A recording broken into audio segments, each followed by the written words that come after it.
Oi, pessoal, tudo bem? Aqui é novo no nosso canal. Hoje nós vamos falar sobre o MASP, Método de Análise e Solução de Problemas. Vou mostrar para vocês uma abordagem de implementação do MASP para tratamento de uma não conformidade. Esse foi um exemplo tratado em um estudo de caso realizado no nosso treinamento especialista da qualidade. Então vamos lá para o computador que eu vou mostrar para vocês. RS, treinamento e consultoria, qualidade como diferencial. Oi, pessoal, tudo bem? Aqui é Rodrigo Santos, da RS Treinamento e Consultoria. No vídeo do nosso canal hoje, nós vamos falar sobre o MASP, Método de Análise e Solução de Problemas. Mas antes de falar mais sobre essa metodologia com vocês, eu quero explicar o contexto da aplicação dessa metodologia que eu vou mostrar para vocês hoje. Primeiramente, no último final de semana, foi realizado o treinamento de especialista da qualidade. No primeiro dia, a gente tratou a interpretação dos requisitos da ISO 9001.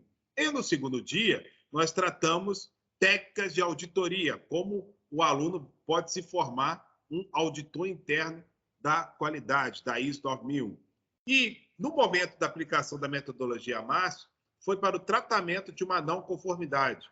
O aluno tinha ali um estudo de caso com várias situações que ele tinha que analisar se era ou não uma não conformidade. E quando ele dava uma não conformidade naquela ação, ele tinha que implementar o MSP para poder encontrar a causa raiz daquele problema, solucionar aquele problema e resolver o problema da não conformidade. Beleza? Esse era o contexto da aplicação da metodologia MASP. Tá? E o que é o MASP? O MASP ele é implementado a partir do ciclo PDCA, Plan, Do, Check e Action, aonde o planejamento nós temos a identificação do problema, a observação, análise e desenvolvimento do plano de ação. O do nada mais é do que você implementar o plano de ação, tirar da teoria para a prática, implementar no seu processo. O check é verificar se todas as ações que foram implementadas geraram o resultado esperado. Tá? E o action é o quê? A padronização, que foi tudo legal, gerou o resultado esperado, vamos padronizar o processo, vamos documentar, e a conclusão, que vai servir para futuros outros projetos de melhoria, como lições aprendidas. Tá? Então, esse é o ciclo do PDCA, implementando o MSP dentro desse ciclo do MASP. Beleza? Continuando. Agora eu vou mostrar para vocês essa aplicação do MSP na situação problema que eu expliquei há pouco a vocês, que foi implementado como estudo de caso do último treinamento de especialista da qualidade. Bem, a primeira etapa eu tive a identificação do problema. Qual que era o problema? Instabilidade do processo por risco de não atender às especificações do cliente, ultrapassando os limites de tolerância. Então, no gráfico, na carta de controle abaixo, eu mostro para vocês que o processo está sob controle, mas com uma tendência de perder o controle. Então, por isso que os alunos identificaram essa oportunidade como uma não conformidade. Então, estamos utilizando o MSP para poder encontrar as causas raiz desse problema, para erradicar esse problema da linha de produção dessa empresa. Show de bola? Segunda etapa, a observação. A instabilidade das medidas do comprimento do material pode ter ocorrido com a falta de manutenção preventiva do equipamento durante o período de dias. Então, a gente observou em loco, tá, que a folga no eixo central, a falta de mão de obra por reparo imediato e a instabilidade do comprimento do material foram observados durante 7 dias todo esse problema que estava ocorrendo na linha de produção. Então, na segunda etapa de observação, a gente observou em loco o problema que foi constatado na não conformidade. Tá? Na terceira etapa, análise, a gente partiu para quê? Usando a ferramenta Ishikawa, diagrama de Ishikawa. Por que o processo de frenagem está instável? Por quê? A gente fez a análise dos 6Ms, para a gente poder encontrar ali qual que é a causa real desse problema acontecendo dentro desse equipamento, lá dentro dessa máquina, certo? Fez o estudo do 6M. A partir do estudo 6M, nós implementamos a ferramenta 5 porquê, tá? Continuando a parte de análise dentro do MSP. Então, por que a folga no eixo central na Frenza 01? Porque falta de reparo ou manutenção preventiva com prazos menores, reparo imediato. Por que falta uma rotina de acompanhamento do processo? Porque falta de estudo de capabilidade e controle estatístico do processo. Não tendo essas análises, o problema não é detectado imediatamente. As variações estão dentro da tolerância, não causando alarme na produção. Não há reprovação de materiais. Por que falta de análise e estudo? Não há um plano de TPM efetivo.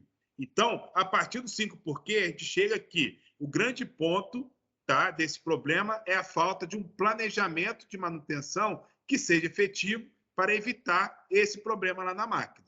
Tá? Quarto, a partir do que foi encontrado, a gente desenvolveu o nosso plano de ação, que é, primeiro, criar um plano de manutenção com prazos menores, elaborar um estudo que se faça o reparo rápido, apenas para reduzir ou eliminar a folga, reparo semanal, criar um estudo de capabilidade e controle estatístico do processo, acompanhar e inspecionar o processo para evitar os casos de variação lá da tolerância do processo, ter uma máquina ou equipamento similar que produza o mesmo material, ter uma máquina de backup ali para poder substituir caso essa máquina volte a apresentar o mesmo problema. Esse foi o plano de ação. Tá? Depois que a gente fez esse plano de ação, a gente fez o 5W2H, onde foi feito o que, por que, onde, quem, quando, como e quanto custa. Tá? Que nada mais é do que o planejamento desse plano de ação com as ações que devem ser realizadas dentro dessa máquina. Tá? Depois que foi feito o plano de ação, a gente parte para a implementação. A gente tira do planejamento e executa. Primeira atividade foi feita, realizar o reparo imediato da máquina através da contratação de mão de obra terceirizada para o reparo imediato. Tá? Então, o pessoal lá de manutenção de dentro da empresa não estava com tempo necessário para poder realizar o reparo. Então, nós vamos contratar uma mão de obra terceirizada para resolver o reparo imediato. Implementação de rotina diária de acompanhamento do processo. A partir dos dados coletados da rotina diária, elaborar um estudo de capabilidade do processo e elaboração de um planejamento de TPM, de gestão de manutenção. Tá? Após a implementação desse plano de ação, tá? A gente pode fazer a comparação do antes e o depois. Tá? Antes, a gente não tinha uma manutenção com falta de atendimento, falta de controle e rastreabilidade do processo, não atendimento à ISO 9001, versão 2015. Isso era antes da implementação. Após a implementação desse plano de ação, a gente está aí com uma manutenção preventiva ok, plano para a compra de um equipamento de backup, através do planejamento da TPM, que a gente fez um planejamento para poder adquirir uma nova máquina, para ela poder ficar de backup, para evitar que a mesma máquina possa ficar parada e gerar não conformidade no atendimento do processo. Um processo capaz, controlado e com uma rastreabilidade, e dessa forma a gente vai ter um atendimento à norma ISO 9001, versão 2015, do requisito. Tá? Bem, depois que a gente implementou e fez a verificação que foi efetivo, todas as ações que foram propostas, a gente fez o quê? Uma padronização. Tá? Nessa padronização, a gente também fez um 5W2H, onde a gente realizou um planejamento da manutenção preventiva desse equipamento, com a realização de inspeção do equipamento semanalmente, para o equipamento por quinzena, para a realização de uma manutenção preventiva e etc. e tal. Tá? E, como conclusão, o possível aumento do desvio de tolerância, onde o equipamento não tinha um controle das suas paradas para a realização da manutenção preventiva, onde buscamos organizar e estabelecer medidas para que o equipamento comece a ser reparado por quinzena. Tá? Então, pessoal, mostrando para vocês a aplicação do MSP, nesse exemplo, que foi feito um estudo de caso dentro do nosso treinamento especialista da qualidade, onde a gente encontra a causa raiz do problema, o aluno consegue desenvolver ali cada etapa do MSP e consegue trazer o resultado que a empresa espera e a solução da não conformidade. Tá? Então, só para a gente poder fechar esse exemplo prático, a melhor forma de fazer é colocar em prática. Tá? Se você ficou com alguma dúvida, entre em contato conosco, que todo esse conteúdo é desenvolvido em nosso treinamento, especialista da qualidade. O MSP é uma ferramenta muito utilizada, tá? Para a solução de problemas dentro do setor produtivo, tá bom? E existem outras ferramentas também, como o Lean Six Sigma, como também o próprio Lean Manufacturing, o controle estatístico de processo, etc. e tal, beleza? Então, pessoal, acompanha a gente aqui no canal, tá bom? Marca aí o sininho para você ser notificado de novos vídeos. Toda semana, 2 vídeos para vocês, beleza? RS, treinamento e consultoria, qualidade como diferencial.